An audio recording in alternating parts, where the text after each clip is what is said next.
Emergency balance নেওয়া কি জায়েজ হবে? কেননা সিম কোম্পানিগুলো ইমার্জেন্সি ব্যালেন্স দেওয়ার পর অতিরিক্ত ২ টাকার মতো কেটে রাখে।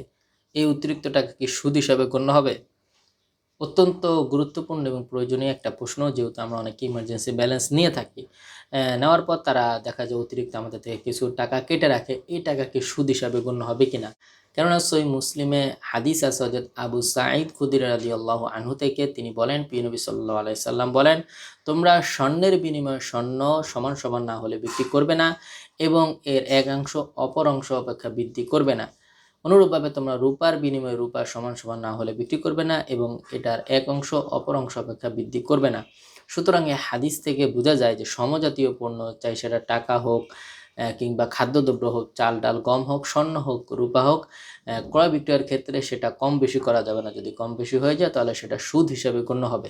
যেহেতু সিম কোম্পানিগুলো আমাদেরকে ইমার্জেন্সি ব্যালেন্স দিচ্ছে, এর বিনিময়ে তারা অতিরিক্ত কিছু টাকা বাড়তি নিচ্ছে। এই টাকা কি সুদ হিসাবে গণ্য হবে কিনা?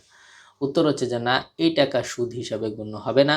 কেননা তারা যে আমাদেরকে ইমার্জেন্সি ব্যালেন্স দিচ্ছে, এটা মূলত তারা আমাদেরকে যে ইমার্জেন্সি একটা সেবা দিচ্ছে, অগ্রিম সেবা, এই সেবার পারিশ্রমিক বা মূল্য হিসাবে তারা অতিরিক্ত ২ টাকা কেটে নিচ্ছে।